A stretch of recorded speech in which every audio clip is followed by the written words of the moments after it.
Alright, taking a look at a lesson here on factorable trinomials. This is the fourth tool in the toolbox of factoring. So when you establish this list, every time you come to a factoring problem, you should go through undistributing, then you should check and see if it's a difference of two squares, then you should see if it's a sum or difference of two cubes, and then you should come to this one, factorable trinomials. You should only go to this one once you're sure the top one's done, especially undistributing. Okay? So this will be kind of a long lesson here. We are looking at things when the coefficient's 1, the coefficient's not 1. And first of all, we'll take a look at each slide of how does it multiply out, where do the numbers come from, that sort of thing, and then how to go through trying to do them. I'll be introducing you to what some people think is the window method. Just a reminder quickly that your factoring steps are to undistribute first. Then you're to look and see if it is a difference of two squares. Then you're to see if this is a sum or difference of two cubes.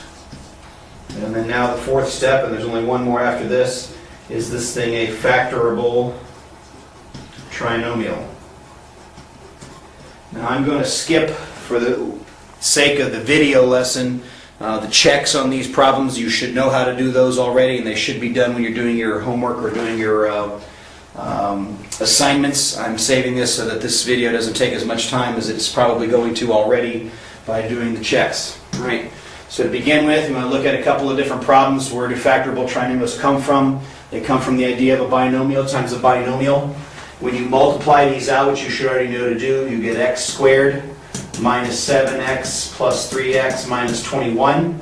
So this thing becomes x squared minus 4x minus 21. So the key here when you go to do these is, where does the 21 come from? Where does the 4 come from? We already know where the x comes from. That's not a big deal. The key here is this. A number that multiplies to give me negative 21, which in this case is negative 7 and 3. And then those same numbers need to add to give you the middle one. So that's the key to factorable trinomials, at least to the easy type.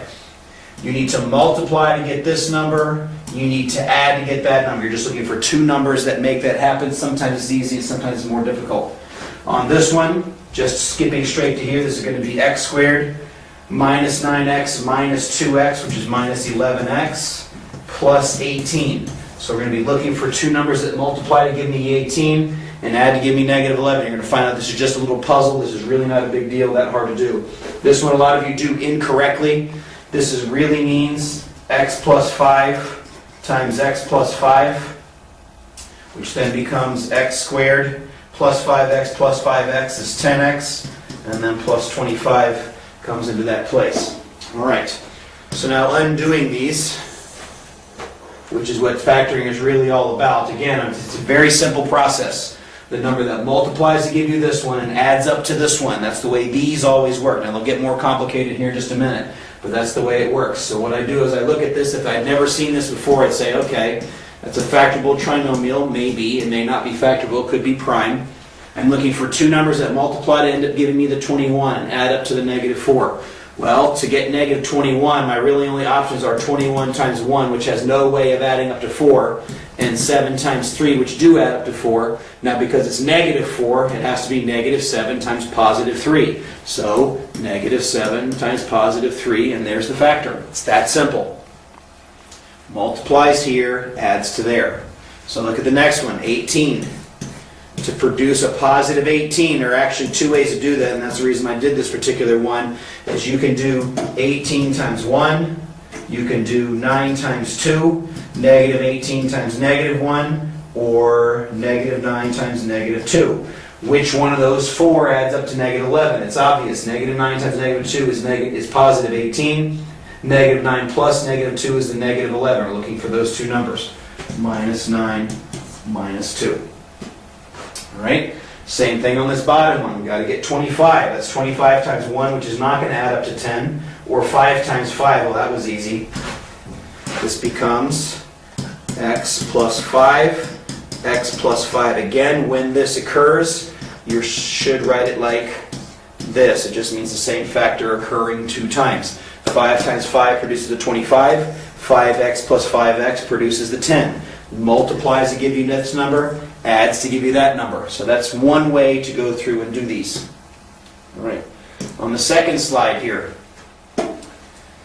going to go through the same thing. Now we're just going to go through, but I want to teach you a different technique for doing this. This is helpful to some students. Some students like what I just showed you. What multiplies to give you this and adds to give you that. That's fine for this case, but actually can get more complicated in this when there's not a 1 in front of the x squared. So here's something else you can do. This is called the window method of factoring to try to figure this out. And what I drew is I draw a little window.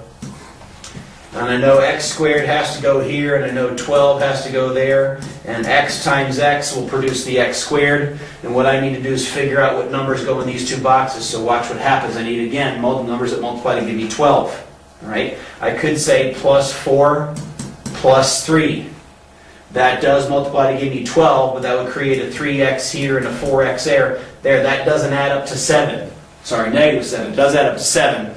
But not negative 7. So I say, okay, well then it must be negative 3 and negative 4, negative 4x, negative 3x. Then these are your answers. This becomes x minus 3 times x minus 4. Some students like that method. They like to be able to look and visually try to get these to match. This is your first number, this is your last number. These are the two numbers we're trying to get to match to the middle term. So we'll try that on this one. Draw it a little bit bigger so maybe you can see it better. Here. I know the x squared goes here, the negative 28 goes there, x here, and an x there, because those two will multiply to give me the x squared. So I need to know two numbers that multiply to give me negative 28 and add up to 3. So in order for that to happen, that's kind of obvious. 7 times 4 is 28, and also adds up to 3. Which one needs to be negative? So this would be minus 4 plus 7. This would create 7x minus 4x. These two boxes add up to the 3 in the middle, so those are my factors. X plus 7 times x minus 4. This box can be used to multiply. I don't teach it that way because I think it's more complicated, but it does remind you this one times this one times this one, and then here times this and this times this. That's the same as the double distribution that we taught you when we went through and multiplied them before. Okay? Using the window method here, I'm going to do this one wrong, just so you can see what happens when I guess the wrong numbers, even though I'll know how this will turn out to begin with. X squared here, positive 20 there, x and x. I'm going to guess 10 and 2, because that multiplies to give me 20. So I put 10 here, I put 2 there. That makes 10x here and 2x there. That doesn't add up to negative x. That doesn't add up to negative 1, so these aren't right. So I try again. Okay, what else gives me 20? Well, 4 times 5. So 4 here and a 5 there would make 4x and 5x. That can't add to 1. That ends up being a 9x. And I can't have both of them be negative because I make negative 9x. And that's the only way I can get anywhere close to 1, so this one must be prime.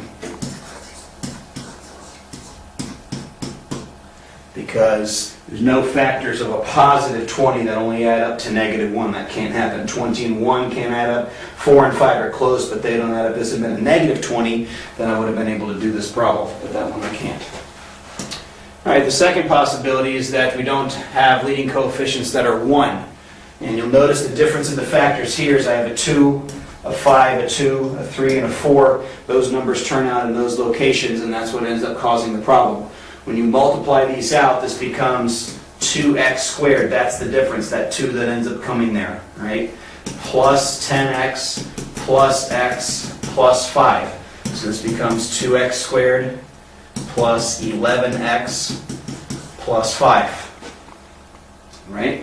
The next one becomes 10x squared minus 8x plus 5 is negative 3x, and negative 4 times 1 is negative 4. And then here in the bottom one we get 12x squared, and then minus 9 plus 28. Let's see, 28 minus 9 is 19, so plus 19x minus 21. Make sure I get that right. That's 28 minus 9, yeah, will turn out to be 19. Okay?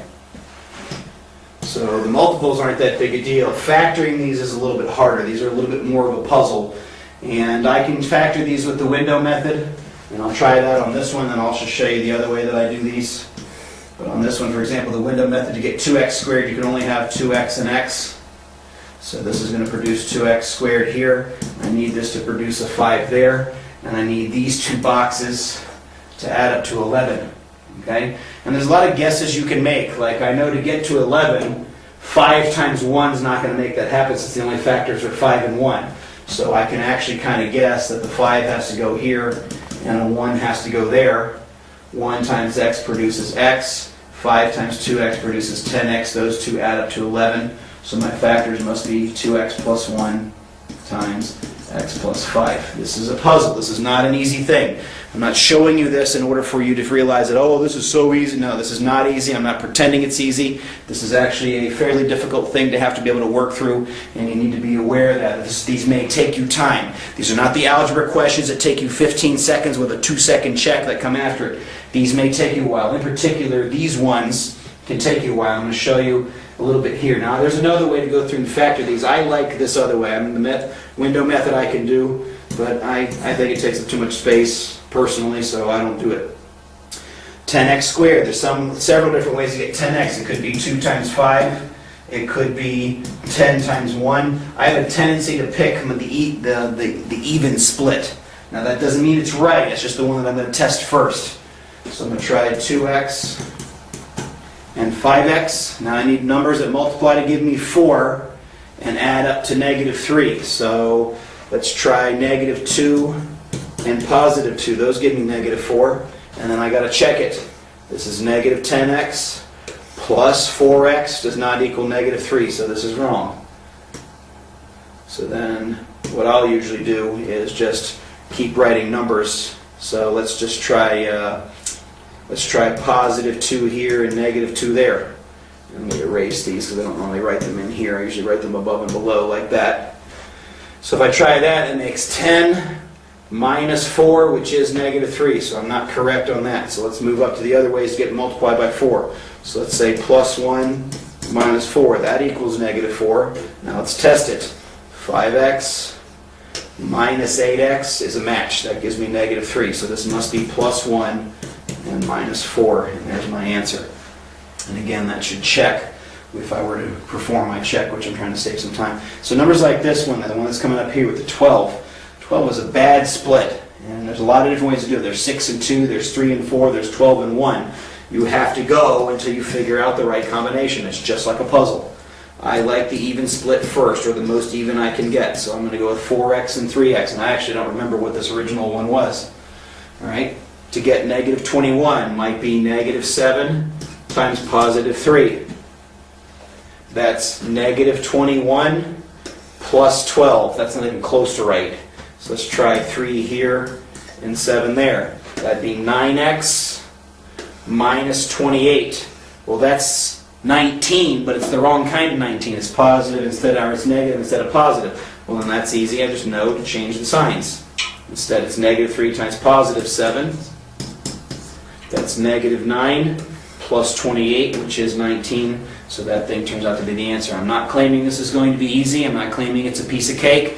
I'm claiming here what you need to see, know, and understand very carefully and very clearly, that this is going to take a while to do this type of problem sometimes. Sometimes you might get that guess right on the head. Sometimes you may see some tricks that allow you to know which one has to go in which spot, but it takes some mathematical thinking in order to make that happen. This is going to be difficult, and you're going to have to practice it.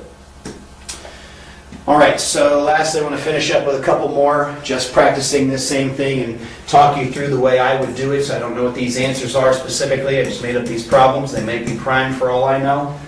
2x times x, I know that has to be the split. There's only one way to split 2x squared. Now what I need to split is 9. Alright, so now I'm going to think to myself, without doing a whole lot of guessing, 19 is pretty big. 9 is 3 times 3 or 9 times 1, but to get to 19, I'm going to have to multiply by 2 just to get to 18. So there must be a 9 here. That gives me 18. And there must be a 1 there. That gives me my 19. This product is 9. This is 2x squared. And then this is x plus 18x, which equals the 19. So I was able to guess what goes there because of how big this number was. 9 doesn't turn into 19 easily. It's got to multiply by something just to get up that high. So it must have been 19 times 2. All right, this next one splits into 3x and x. And I actually am being a dork here because there's a better way to do this one. Let me erase all that. Right? This is what I got out of my pattern for quickness in the video of what I would normally do when I come to a problem. When I come to this problem, the first thing I always check for is there something I can undistribute. The answer is yes this time. I can actually take out a 3. 3x squared, x squared minus 3x minus 4. That's easier to factor than this one, and I have to pull out that 3 anyway.